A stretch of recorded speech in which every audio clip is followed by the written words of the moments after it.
Assalamualaikum warahmatullahi wabarakatuh. Alhamdulillah pada hari ini Selasa 9 November 2021 kita masih bisa mengadakan rapat mingguan. Rekan-rekan para pejabat struktural cabang dinas yang saya hormati, para pengawas, kepala sekolah baik SMA, SMK dan SLB negeri dan swasta. Terima kasih kepada rekan-rekan yang konsisten bisa mengikuti rapat mingguan ini, dan sekali lagi saya harapkan tolong ajak rekan-rekan yang lainnya. Pengawas silakan ingatkan kepala sekolah negeri dan swasta untuk secara rutin kita menghadiri kegiatan rapat mingguan ini. Kalaupun ada kesibukan lain yang memang bersamaan dan tidak bisa dihindari, silakan bisa mewakilkan ke wakasek atau guru yang bisa menangkap informasi dan komunikasi kita. Sekali lagi, mari kita tingkatkan koordinasi dan komunikasi kita agar secara bersama-sama kita bergerak dalam rangka manajemen pendidikan yang lebih baik lagi. Pada kesempatan ini saya sebelumnya mohon maaf karena tidak bisa hadir langsung karena dalam waktu yang bersamaan saya mengikuti rombongan BJB pusat untuk kegiatan gathering di Yogyakarta. Sedikit saya mengulas tentang kebijakan pemerintah, dalam hal ini Kementerian Pendidikan, tentang 13 paket Merdeka Belajar. Karena bagaimanapun ini adalah kunci utama yang harus menjadi pedoman kita semua dalam penyelenggaraan pembelajaran, sehingga kita lurus sesuai dengan benang merah yang digariskan oleh pemerintah. 13 paket ini ya cukup banyak dan sebagian besar terkait langsung dengan sekolah. Sekilas saya ceritakan, dan mungkin hanya beberapa poin atau beberapa paket yang akan saya pertajam sehingga bisa menjadi perhatian kita semua. Untuk paket yang pertama, kita mengenal dengan paket Merdeka Belajar, yaitu Asesmen Nasional, USBN, RPP dan PPDB. Ya, ini sedang kita lakukan ya, asesmen nasional, kemudian RPP yang sederhana dan zonasi PPDB. Untuk zonasi PPDB insya Allah juga nanti di bulan Maret atau April kita akan menyusun kembali kuota PPDB negeri dan swasta sebagai pedoman patokan rekan-rekan kepala sekolah dalam menyusun kebutuhan di PPDB di sekitar bulan Juli tahun yang akan datang. Kemudian yang paket yang kedua adalah Kampus Merdeka. Ini lebih dekat dengan perguruan tinggi ya. Dan paket yang ketiga adalah penyaluran penggunaan BOS atau fleksibilitas penggunaan BOS, sehingga BOS naik ya, walaupun hanya 100 ribuan kurang lebih ya. Kemudian bisa digunakan untuk saat itu belum ada bantuan pulsa ya, bisa digunakan untuk membayar pulsa siswa. Kemudian juga bisa digunakan untuk membayar non PNS atau non GTY ya kalau di swasta. Tetapi untuk di Jawa Barat, sesuai dengan prinsip tersebut, Pemprov Jabar juga memberikan bantuan terhadap sekolah. Untuk swasta kita sebut dengan BPMU, yang kita arahkan untuk membayar tenaga-tenaga non GTY, sehingga mereka bisa mendapatkan penghasilan yang lebih baik lagi ya. Kemudian untuk sekolah negeri juga sama, diberikan anggaran honor non PNS yang kita satukan dalam anggaran BOPD. Tujuannya juga sama, agar tenaga-tenaga non PNS bisa dibayar dari anggaran tersebut, dan apabila kurang bisa menggunakan anggaran BOPD. Dan terus kita sempurnakan ya dari tahun ke tahun, baik tentang besaran ya, mudah-mudahan bisa meningkat. Kalau kondisi APBD kita membaik ya mungkin meningkat. Termasuk juga tata kelola yang terus kita benahi, karena memang aturan BOS dan BOPD itu berbeda.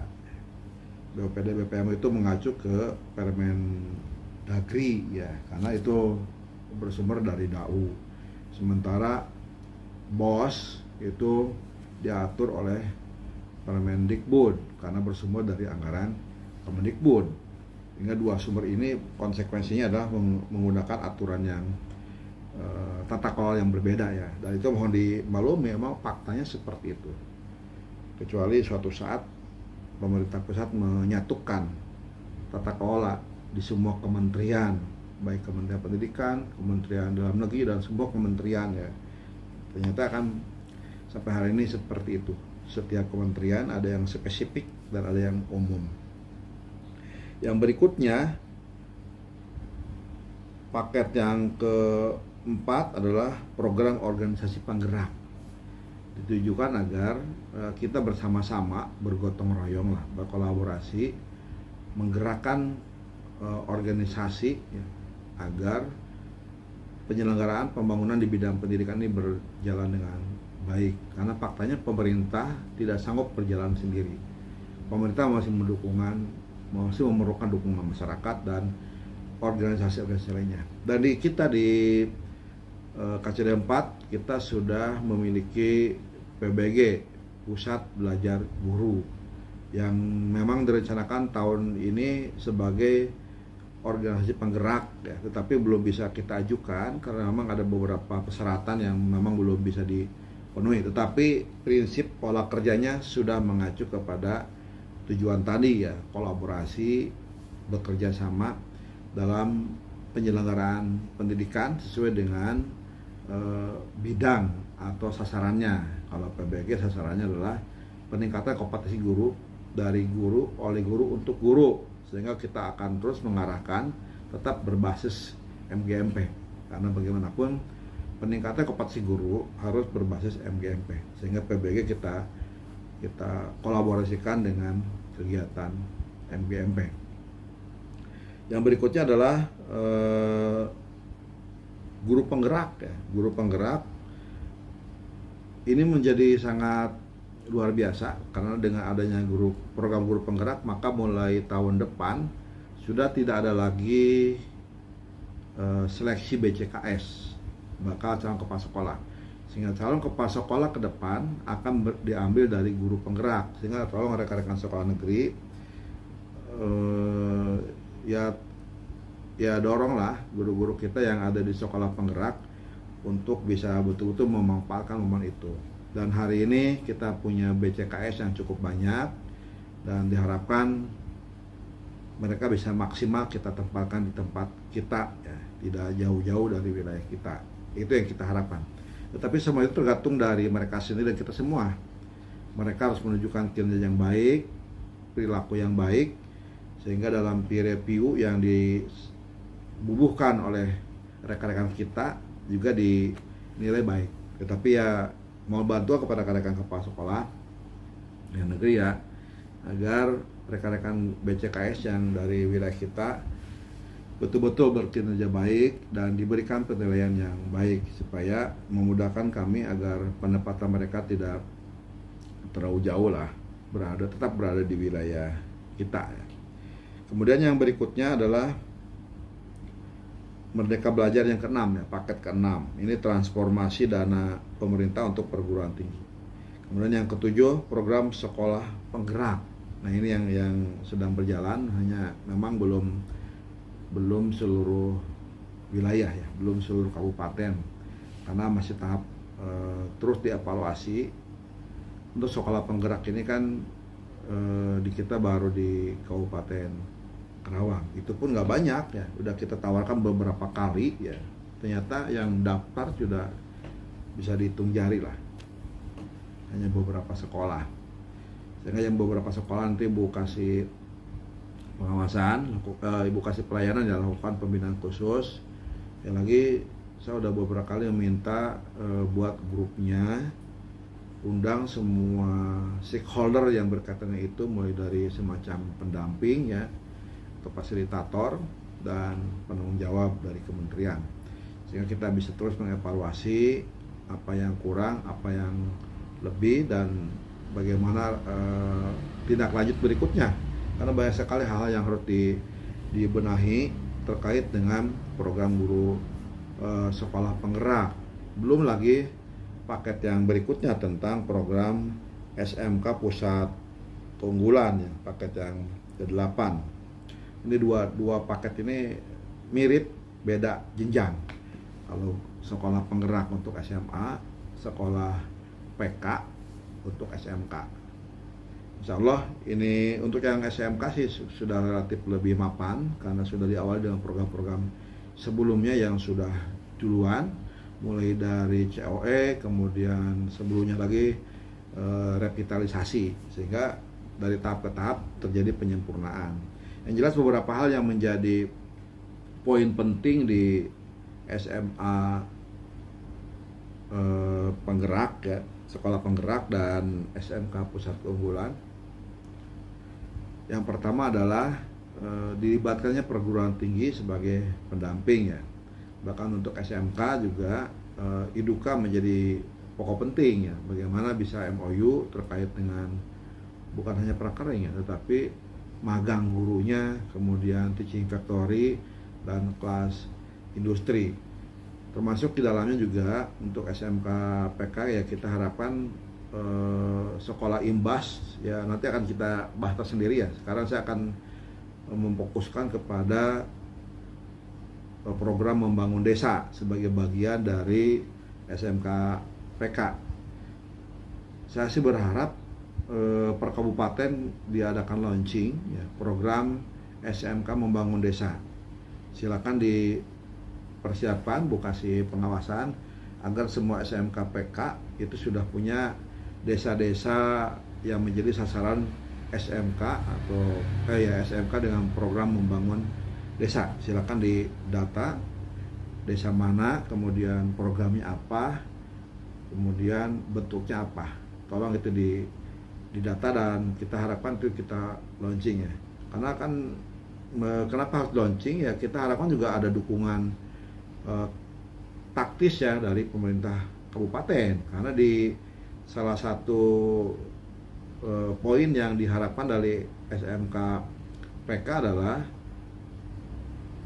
bantuan atau kerjasama atau sejenisnya lah dari pemerintah lokal.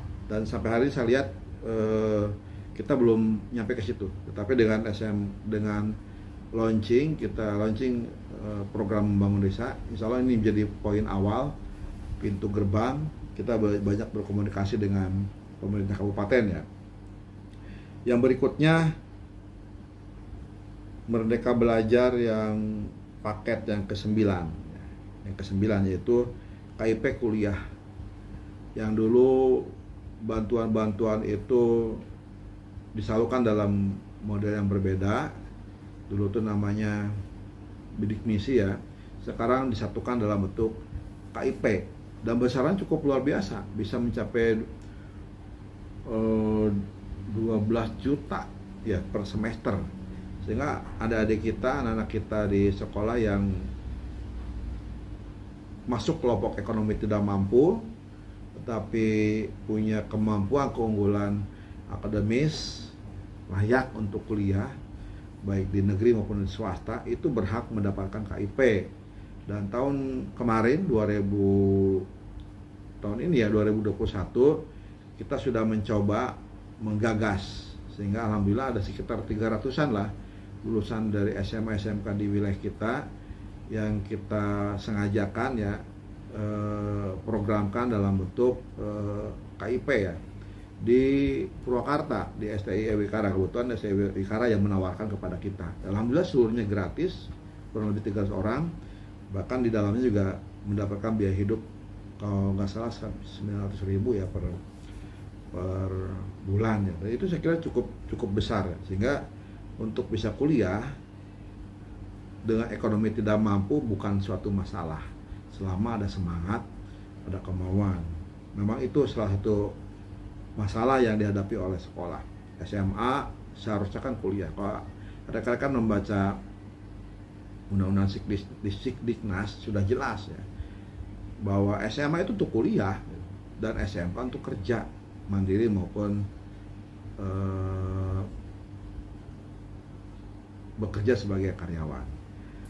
Tetapi kan faktanya kita tidak bisa memaksakan kalau SMA kemudian kuliah. Tetapi kalau kita terus sampaikan, maka kita harapkan pada saat mereka juga bekerja dan mereka akan melanjutkan ke jenjang yang lebih tinggi. Ya itu ya. Sehingga jangan pesimis juga gitu bahwa masyarakat kita misalkan nggak begitu antusias setelah SMA kemudian kuliah, nggak masalah, tetapi kita berikan gambaran. Insya Allah pada saat mereka sudah bekerja sudah cukup, maka mereka akan melanjutkan kuliah. Kemudian juga tadi kita sudah mendata sebenarnya sih, mudah-mudahan sudah terpenuhi data itu, agar tiap sekolah mendata berapa yang bekerja, berapa yang kuliah, berapa yang mandiri. Nah, tujuannya apa ya? Kita bersama-sama memetakan dalam sekolah. Kalau misalkan di beberapa, misalkan di Subang lah, ternyata siswa-siswa itu yang di SMA tertentu, ternyata yang kuliah nggak banyak, tetapi sebagian besar kuliah kerja, karena di sebelah sana ada kawasan industri. Ya ini menjadi data ini menjadi penting ya, sehingga rekan-rekan bisa melakukan hal yang terbaik untuk mereka. Dengan cara apa? Ya bekalilah eskul yang memang support dengan itu. Kalau memang di sana mereka kerja di bidang garment, ya eskulnya ya agak nyambung lah dengan itu ya. Mudah-mudahan pada saat mereka memang ingin bekerja ya bisa lebih cepat ya, lebih cepat menyesuaikan, dan ya kita harapkan pada saatnya kuliah gitu ya. Kemudian yang SMK juga sama, kita dorong untuk bisa wirausaha, karena pasar kerja juga makin hari makin menurun ya, walaupun kawasan industri terus berkembang, karena kita sudah mengarah ke era 4.0 ke 5.0, di mana kecerdasan buatan dalam bentuk mesin-mesin robot, otomatisasi itu sudah mulai terus berkembang. Dan otomatisasi sistem robot aplikasi itu kan mengurangi jumlah karyawan ya. Jadi ada dua sisi yang memang saling berlawanan. Yang pertama, kita dihadapkan pada permasalahan lulusan sekolah yang terus banyak karena jumlah penduduk terus berkembang, yang membutuhkan industri-industri padat karya dengan jumlah orang banyak ya.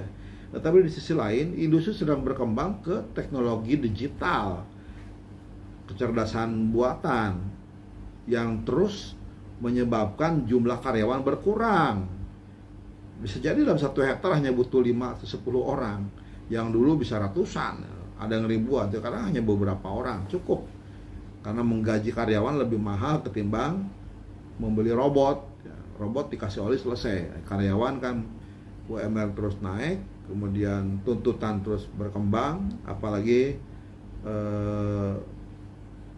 didomplengi berbagai kepentingan yang kadang-kadang tidak support dengan apa yang sebenarnya kita harapkan.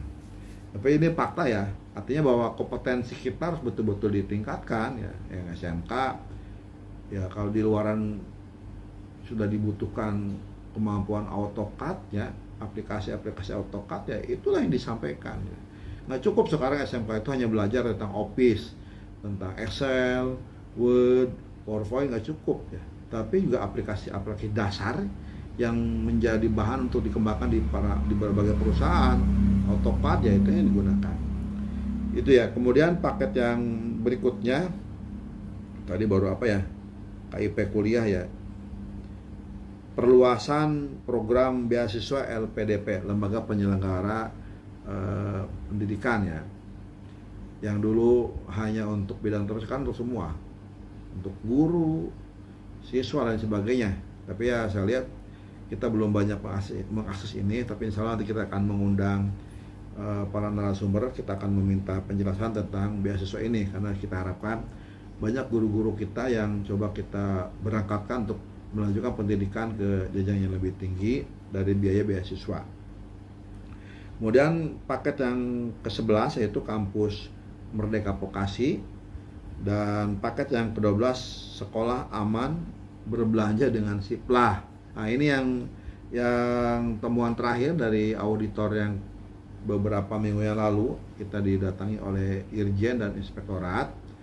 Salah satu poin penting yang menjadi catatan mereka adalah agar sekolah-sekolah sudah tidak bisa tidak harus belanja melalui Siplah. Ini sudah ketentuan ya. Mohon nanti sekolah-sekolah negeri dan swasta terus mengembangkan kemampuan para operator dan bendaharanya sehingga memahami Siplah, dan silakan belanjalah di Siplah.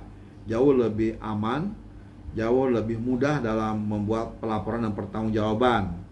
Itu yang kita harapkan ya, dan insya Allah saya percaya di tahun ini rekan-rekan bisa memaksimalkan ini, dan negeri maupun swasta ya silakan. Kalau belum paham para bendaharanya silakan nanti koordinasi dengan BPPKCD, nanti kita ajarkan ya, kita sampaikan bagaimana mekanisme Siplah. Walaupun sama-sama kita bendahara di KCD, BPP ya dengan sekolah sebenarnya ilmunya sama, semuanya belajar dari otodidak ya, nggak ada acara khusus untuk itu. Kita juga baca dari internet, download dari situs-situs pemerintah tentang Siplah, tentang Sipbos, tentang Alkas dan sebagainya. Kita pelajari bersama-sama sebenarnya. Tetapi kemampuan menangkapnya menjadi berbeda. Nah, itulah. Tapi insya Allah tim di KCD sudah siap, sudah kita betul-betul pelajari apa itu Siplah, Sipbos dan Alkas juga, sehingga para bendahara sekolah bisa konsultasi bagaimana cara mengaktifasi tata kelola tentang hal itu, karena ini sangat cepat ya perubahannya. Dan yang berikutnya paket yang terakhir, mudah-mudahan tidak bertambah ya. Paket yang terakhir adalah Merdeka Berbudaya dengan Kanal Indosiana. Tujuannya apa? Agar pemerintah mendorong agar